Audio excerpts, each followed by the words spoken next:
So, do people understand the problem?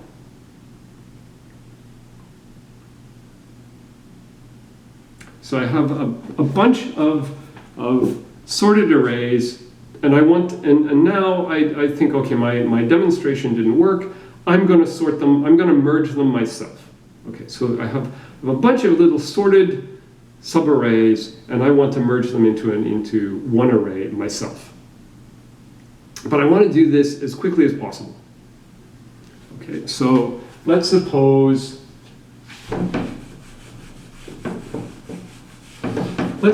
just to reuse these numbers, let's suppose that I get back an array of size 37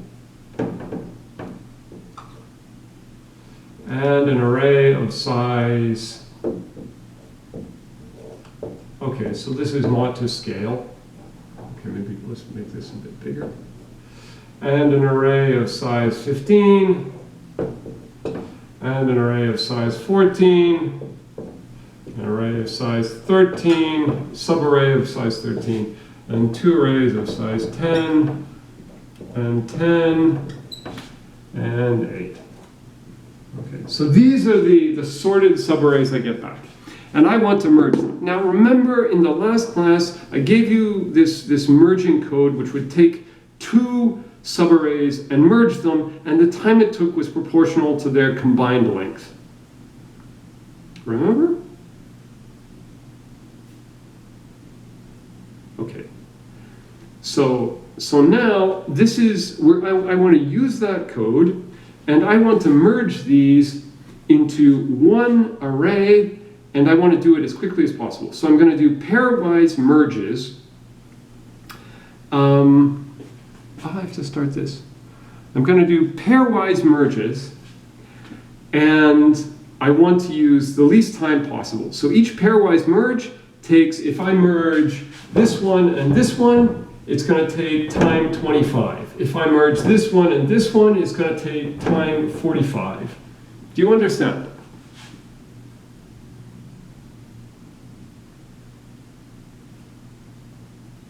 Is anybody there? Okay. So, what are we going to do first? Now, I want to use the least time possible. What are we going to do? What would you suggest I do first to minimize the time I'm going to spend in total merging stuff?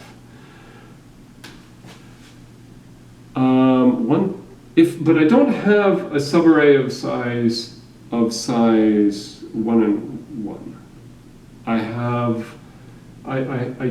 going to choose two of these and put them together. Merge largest with smallest, and okay, so that's going to, well, but let's think, is that going, suppose that I had one that was of length 10 and one that was of length 1 and one that was of length 1, okay? If I merge, so I can do 1 and 1. Well, okay, let's do 1 plus 1 equals 2.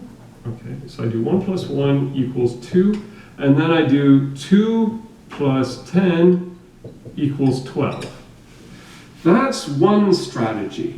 But if I do 10 plus 1 equals 11, and then I do 11 plus 1 equals 12, so here I end up spending total time 14, and here I end up spending total time 23. So merge bottom to top. Well, okay, but I'm only worried about the first step. Now in the notes, I wrote that I have this friend, Jeremy, who is an expert on sorting stuff. And suppose that he is on his way over to help us merge these optimally. But he's a little bit late, and we're a little bit impatient, and we just want to worry about the first step. And then he's going to show up, and he's going to take over. Okay, so what would the first step? So bottom to top would be, I would merge these two. Merge the smallest two. Okay, yes, so yes, let's suppose we merge the smallest two. Note that somebody said this spontaneously, and actually last year somebody said this spontaneously as well. And then it turned out I was so happy, I thought, oh, I've made this so easy. And then it turned out that that person was one of the best students and is now Norbert's grad student. But, okay, so merge the two smallest. Okay, so let's suppose we merge the two smallest. So that's going to take these two, and it's going to produce an array of size, a subarray of size 18.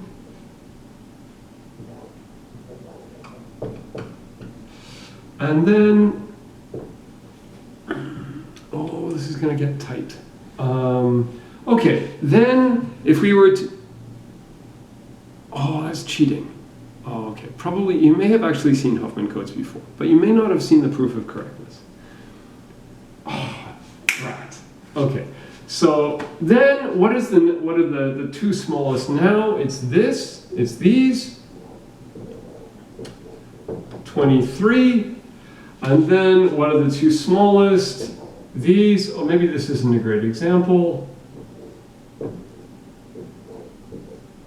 It's 19, and then it's 21, no, it's 19 and 18, right?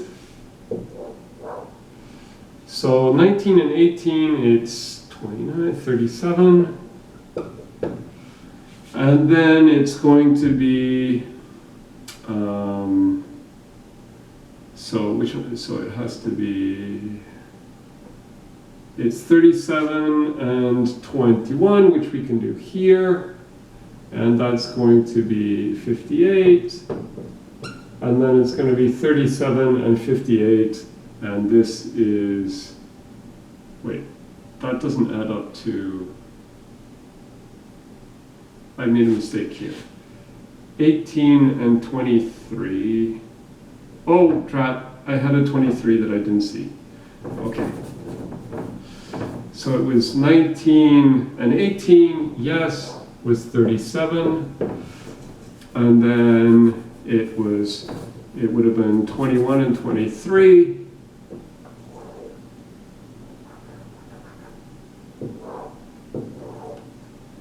And 23, which is 44, and then let's say it's 37. It's 37 and 37, which is 74, and then it's 74 and 44, which is 128. Okay, is it? No, it's 118. I missed something somewhere, but you can see what this process is. 15 plus 14 is 29. Yeah, okay, so, but you can see how this works. Okay, you do this offline, at home, because we have like 18 minutes left. Okay, so the question is, why does that work? Well, it works. Suppose that why, after we do this one step, so if we did the whole thing, that would be what it looked like. But let's suppose we just want to say that if we do this first step, we merge the two smallest, then we haven't messed up. Jeremy can show up and say, oh, it's not what I would have done, but I can work with it anyway. Okay, he can fix it. He can still reach an optimal solution. So we just want to prove that the first thing we do is not a mistake, that it can be extended to an optimal solution. So the, this is going to be tight, 18 minutes. Okay, so the, the idea is you can view a merging strategy. Like if you look at this, it has a bug in it, fine, but it looks like a tree, right? It looks like, in particular, a binary tree because we're doing pairwise merges. In fact, any merging strategy is a binary tree where the leaves have weights corresponding to the sizes of the initial subarrays. And when you merge, the internal node has the size of the resulting subarray, which is the sum of the two weights. Right? So you can view this as a binary tree where this would be like 10 and 8 and 18, and this would be 10 and 23 and 13, and this is a 23, and then you have and so you view it as a tree. Okay, now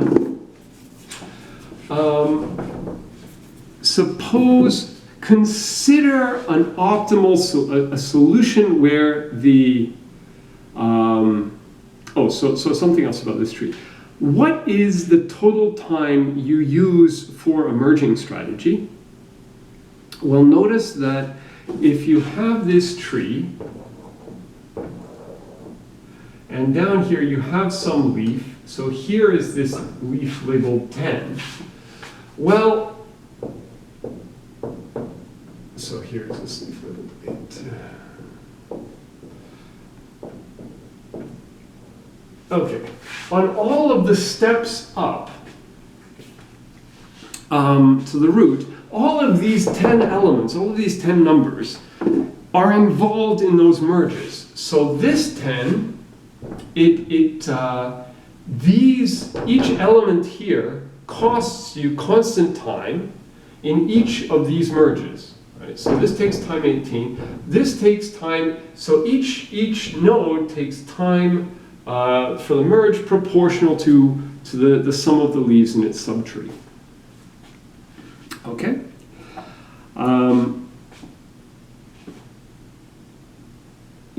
Yes, this is supposed to be like the Socratic method where yes, actually, okay.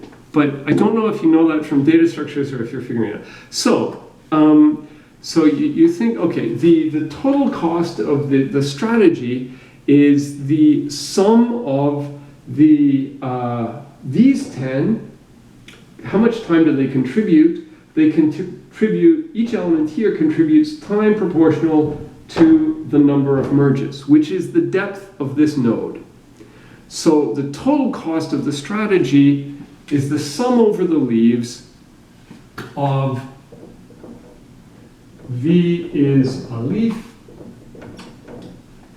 of depth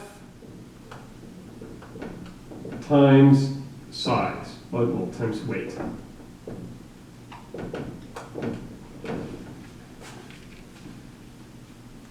So we can view this as the problem of, given a set of weights, n weights, we want to find a tree where the leaves are assigned those weights such that it minimizes the sum of the products of the depth and the weight. So depth V, weight V.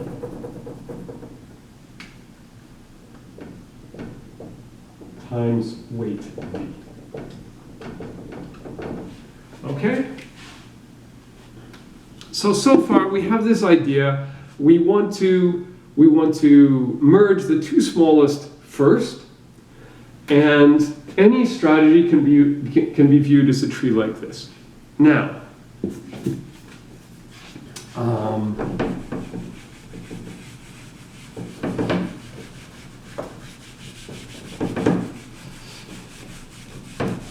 I think the blue is getting faded. This is a red letter day. We're actually going to crack open the new markers.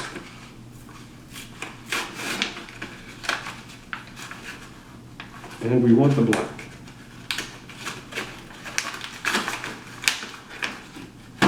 Okay, I hope this works. So, imagine that somebody gave us an optimal tree. Okay? So somebody gives us, oh, isn't that nice? Somebody gives us this tree, this optimal tree, T-opt. Okay? And we're just arguing that our first step is not a mistake. So merging the first two is not a mistake. So suppose that the first two, okay, in our case, the first two are 10 and 8, so I'm going to use 10 and 8. Suppose that here is this 10, and over here is this 8. So these are these two leaves with weights 10 and 8. Now notice that if you swap two leaves where the higher leaf has a smaller weight than a lower leaf, and you swap them, it's still a valid tree. Like, it's still a merging strategy. And because we said the contribution of a leaf is its weight times its depth, if I swap something light that's higher up with something heavy that's lower down, then my cost gets smaller, right? Because I'm only changing two terms in this sum. So if I take u and v and I swap u and v, then u's term, the depth of what used to be the depth of u becomes the depth of v, and what used to be the depth of v becomes the depth of u. And so if I swap something heavy for something, if something light gets swapped with something heavy and goes, that was further down, then the cost goes down, right? Maybe.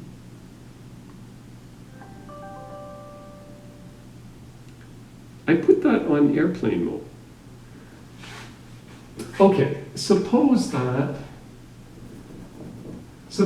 here I have a 21. And here I have a 10. Okay, so this 21, these 21 numbers in this subarray, they're involved in every merge up to the root. So that means they're costing me, processing each of those numbers takes constant time in each of these merges. So that means it takes 21 here, 21 here, 21 here, 21 here, and 21 here in each of those merges. So that's taking me time, the weight, the size of the subarray, times its depth. And here, maybe this is only, maybe these 10 are only involved in two merges.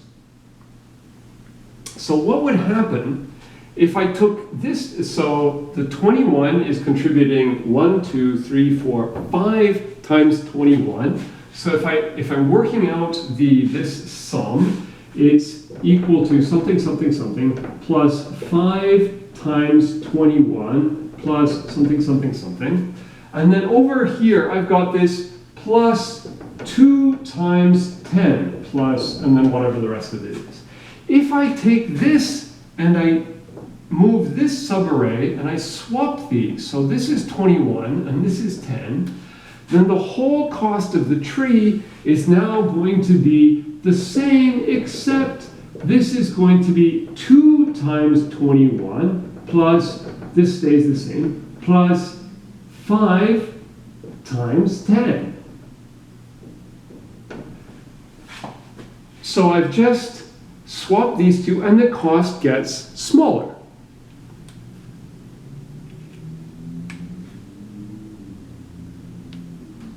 Okay? So what I can do is I can assume that, now notice that this has to be a binary tree. So I've got two leaves. There have to be a pair of siblings on the lowest level. I can swap these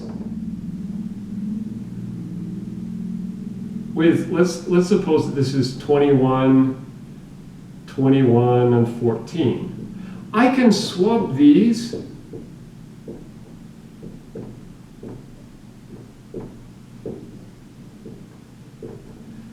so that these two, the two smallest, are on the lowest level, and the cost doesn't go up. Okay, so if this tree was optimal before, when I swap them to make them at the lowest level, it doesn't go up. Now actually, I could swap them to be at the lowest level, but maybe they're not siblings, but then I can, swapping weights at the same level doesn't change the cost of the tree. So when I do all this swapping, I get these two to be siblings. This is T opt prime is still optimal. So if T opt was optimal, T opt prime is still optimal because it doesn't cost more than T opt. So that means that there exists an optimal tree in which we merge those two smallest things first. So our first step is not a mistake. Jeremy can still show up and look at what we've done and say, oh, that's not what I would have done, but there still exists an optimal strategy. There is still a way to get to an optimal, an optimal merging strategy from what you just did. So if we do the first step, merging the two smallest things, it's not a mistake. And then you think, yeah, but then the same argument is going to work on the second step. If we take the two smallest remaining things and merge them, then by the same argument, it's still going to work because it's a smaller subproblem. Once we've merged the two smallest subarrays, instead of working with n subarrays, now we have n minus 1 subarrays. So you would think this is going to work, and actually by induction it does. Right? Because you think assume that it works on n minus 1 subarrays. It clearly works on 0 subarrays. It clearly works on 1 subarray because 1 subarray is just the whole array. That's when my merge sort demonstration actually worked. It works on 2 because you don't have any choice. And then if it works on I, then it works on I plus 1 by this argument. So by induction, it works for all numbers of subarrays. I actually did the induction slightly differently in the lecture notes. Okay, so just getting to the punchline. So it's easy, you can see why this algorithm is correct. Right? That repeatedly merging the two smallest subarrays is the right strategy. Okay?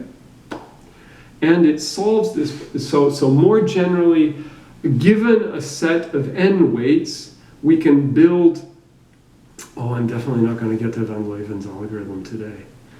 I'm gonna do that as like an extra 10-minute segment. Everybody can leave and I'm gonna record something. Okay, so we can, given a set of n weights, we can build a binary tree whose leaves are labeled with those n weights such that it minimizes the sum of the depth and the weight. Okay.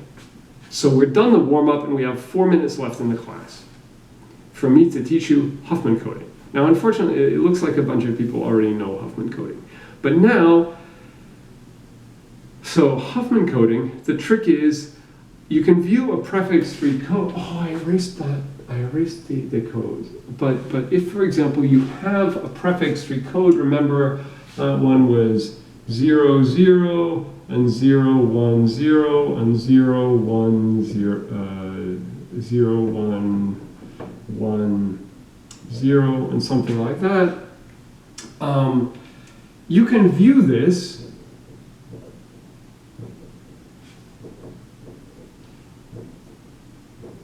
as a binary tree. 0, 1, okay? So 0, 1, 1, where each left branch, and then let's just say you have, okay, so then you have a 1, so 0, 1, 1, 1, and then 1, 1, 0, and 1, 1. 1, 0, and 1, 1. So this is a prefix-free code. You can view it as a binary tree. What is the code word length? It's the depth.